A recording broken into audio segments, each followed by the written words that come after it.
Student, आज हम लोग पढ़ेंगे त्वरण।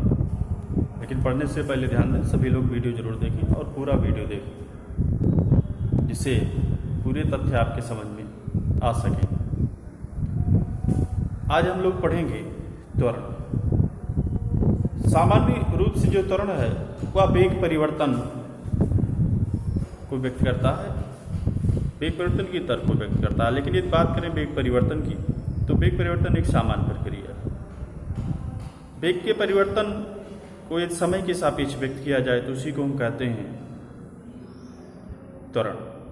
वेग परिवर्तन दो तरह से व्यक्त किया जा सकता है, एक समय के सापेक्ष, दूरी के सापेक्ष भी व्यक्त कर सकते हैं। लेकिन गैलीलियो ने देखा कि यदि वेग परिवर्तन को जो है हम समय के साथ, वेग परिवर्तन को समय के साथ व्यक्त करें तो ज़्यादा उचित होगा और इससे अधिक सटीक निष्कर्ष निकल सकता है और विभिन्न गणनाओं में महत्वपूर्ण संबंध या महत्वपूर्ण तथ्य का काम करता है, कह सकते हैं। तो त्वरण जो होता है आपका, किसी गतिमान वस्तु के वेग परिवर्तन की दर को हम क्या कहते हैं? त्वरण कहते हैं। या किसी गतिमान वस्तु के वेग में 1 सेकंड में हुए परिवर्तन को हम उसका त्वरण कहते हैं। मैथमेटिकली यदि लिखें गणितीय रूप में, तो त्वरण को हम डिनोट करते हैं ए फॉर एक्सीलरेशन। ए बराबर होता है delta we by delta T. A equal delta we by delta T. त्वरण है कौन सी राशि? क्वांटिटी की बात करें तो वेक्टर क्वांटिटी है, सदिश राशि। त्वरण एक सदिश राशि। इसका मात्रक जो होता है वो होता है मीटर प्रति सेकेंड स्क्वायर, इसका मात्रक होता है। अब यहां ध्यान दें, त्वरण धनात्मक हो सकता है, शून्य हो सकता है और ऋणात्मक भी हो सकता है। ठीक, तीनों के तीन अर्थ हैं। यदि पॉजिटिव है तो वस्तु त्वरित गति कर रही है, यदि शून्य है तो वस्तु एक समान गति कर रही है, यानी एक समान नियत। पॉजिटिव है तो त्वरित गति है, ठीक। यदि ऐसा है तो एक समान है, यानी वेग उसका कैसा है? एक समान वेग।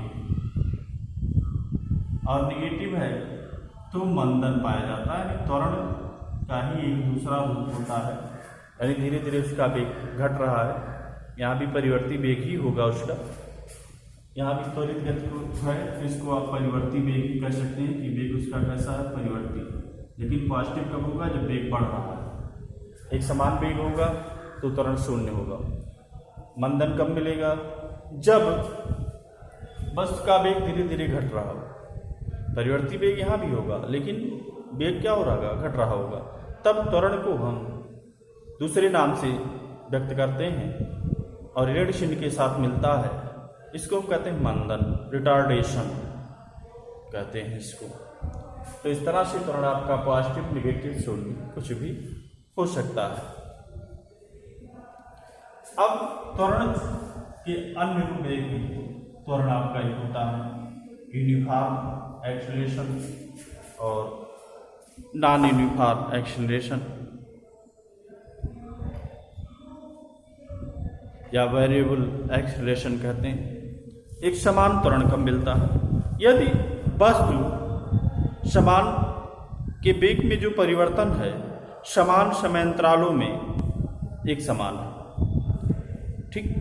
यानी यदि समान समयांतरालों में किसी गतिमान वस्तु के वेग में परिवर्तन समान है तो वस्तु का त्वरण एक समान होता है, ठीक। लेकिन वहीं यदि इसके विपरीत चलें, मिल रहा है आपको कि वस्तु का जो वेग में परिवर्तन है वह समान समयांतरालों में भिन्न भिन्न है, तो उस स्थिति में जो त्वरण मिलता है वह परिवर्ती होता है। ध्यान दें, यदि वस्तु के वेग में परिवर्तन समान समयांतरालों में समान है तो एक समान त्वरण मिलता है, यूनिफॉर्म एक्सीलरेशन मिलता है। लेकिन यदि वस्तु के वेग में परिवर्तन समान समय अंतरालों में भिन्न भिन्न है तो उस वस्तु का त्वरण क्या कहलाता है?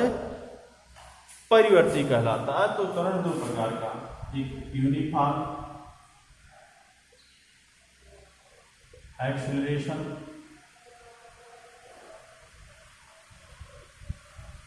और दूसरा नॉन यूनिफॉर्म या वेरिएबल कहते हैं इसको, नॉन यूनिफॉर्म एक्सीलरेशन। एक समान त्वरण और दूसरा असमान या परिवर्ती त्वरण।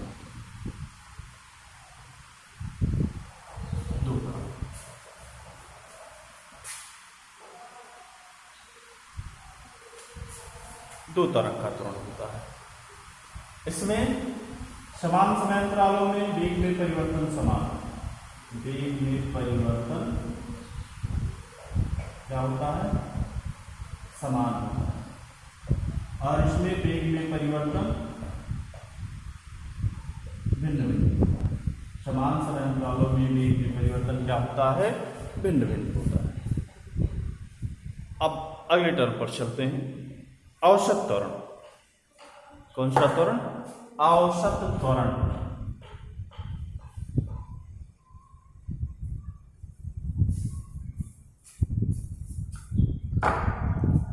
एवरेज एक्सीलरेशन, औसत त्वरण।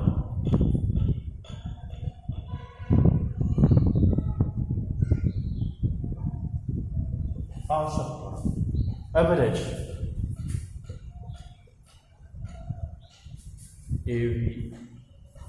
AVERAGE, average acceleration.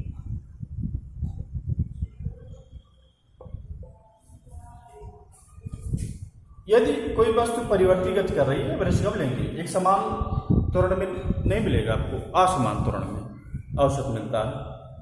यदि कोई वस्तु परिवर्ती गति कर रही है और परिवर्ती गति में कैसा त्वरण? परिवर्ती त्वरण है, यानी यदि किसी वस्तु का त्वरण परिवर्ती है, ठीक, या ऐसे कह सकते हैं किसी वस्तु, कोई वस्तु परिवर्ती त्वरण के अधीन गति कर रही है तो वस्तु के वेग में हुए कुल परिवर्तन तथा कुल समय के अनुपात को हम उस वस्तु का औसत त्वरण कहते हैं। ठीक, औसत त्वरण किसी वस्तु का प्रारंभिक वेग v1 हो, अंतिम वेग v2 हो। v1 वेग कब था? t1 समय पर, और v2 वेग कब था? t2 समय पर।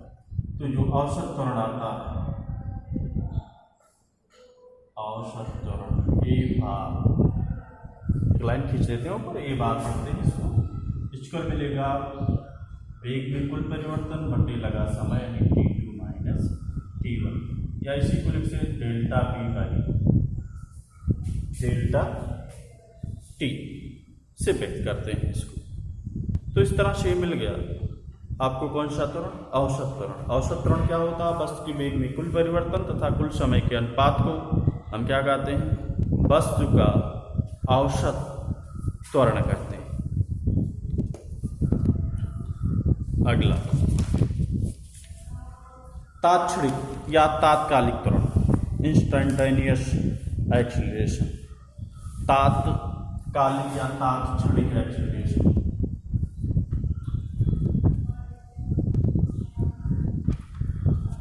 तात्क्षणिक त्वरण। तात्क्षणिक त्वरण क्या होता है?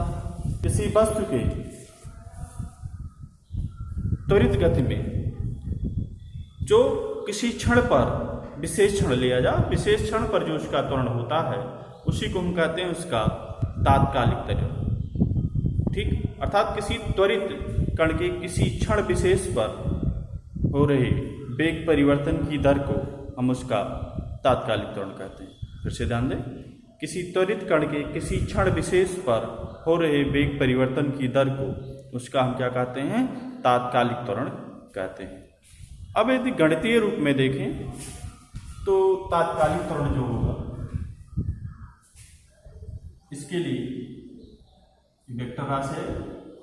तात्कालिक त्वरण के लिए इसी को हम क्या कहते हैं? जो ये वैल्यू है इसी में लिमिट यूज कर लेते हैं, लिखते हैं लिमिट। तात्कालिक के लिए समय बहुत अल्प होना चाहिए, डेल्टा टी टेंस टू होना चाहिए 0। ये मिल जाएगा delta we by delta T. लेकिन यदि हम कैलकुलस की बात करें, मैथमेटिक्स में एक पार्ट है कैलकुलस। कैलकुलस में जब ऐसी स्थिति मिलती है तो इसी को हम लिख लेते हैं ऐसे D D T of P.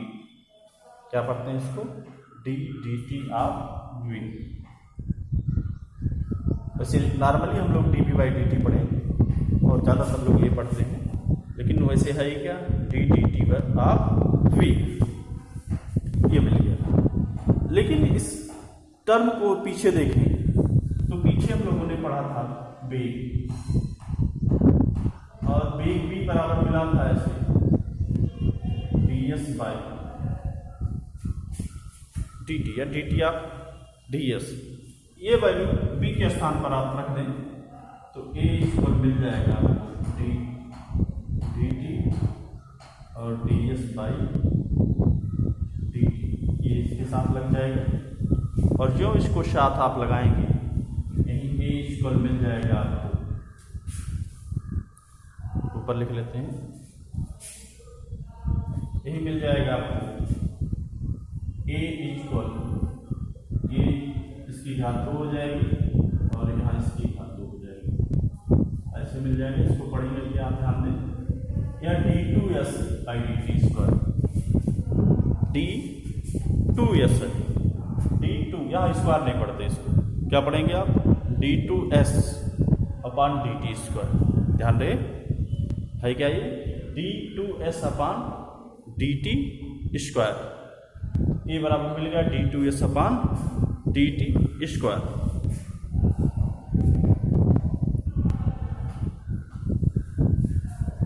अब त्वरण जो परिवर्ती होता है आपका 2 तरह से हो सकता है, कह सकते हैं। उसमें कई तथ्य बदल रहे हो, 3 बातों पर हम विचार करेंगे। कोई त्वरण परिवर्ती कब हो सकता है? ठीक, नंबर 1, परिवर्ती त्वरण के लिए क्या शर्त है कि परिमाण बदल हो। क्या बदल रहा हो? परिमाण। दूसरा, क्या बदल रही हो त्वरण की? दिशा, क्योंकि एक सदिश राशि है। और तीसरा, यदि दोनों बदल रहे हैं, यानी परिमाण भी बदल रहा हो और दिशा भी, तो भी त्वरण आपका क्या हो सकता है? परिवर्ती हो सकता है। परिवर्ती त्वरण में क्या क्या खासियत होनी चाहिए? परिमाण बदल रहा हो, दिशा बदल रहा हो, या परिमाण और दिशा दोनों बदल रहे हैं। इसी तरह वेग के लिए भी आप देख सकते हैं कि परिवर्ती वेग कब हो सकता है, क्योंकि वेग सदिश राशि है तो उसमें परिवर्तन किन तथ्यों से हो सकता है? या तो परिमाण बदल रहा हो, या फिर क्या बदल रही हो? दिशा बदल रही हो वेग की, या फिर क्या बदल रही हो? दोनों, वेग की दिशा और परिमाण दोनों बदल रहे हैं, तो भी वेग कैसा होगा? परिवर्ती होगा। तो ध्यान दें, यहाँ परिमाण भी बदला जा सकता है वेग परिवर्तन या त्वरण परिवर्तन के लिए। दिशा बदलने पर भी वेग परिवर्ती होगा या त्वरण भी परिवर्ती होगा, दिशा बार बार बदल रही है और साथ ही साथ ये दोनों बदल रहे हैं, तो भी वेग परिवर्तन, वेग जो होगा आपका परिवर्ती वेग होगा, और साथ ही साथ त्वरण जो होगा वह भी परिवर्ती त्वरण होगा।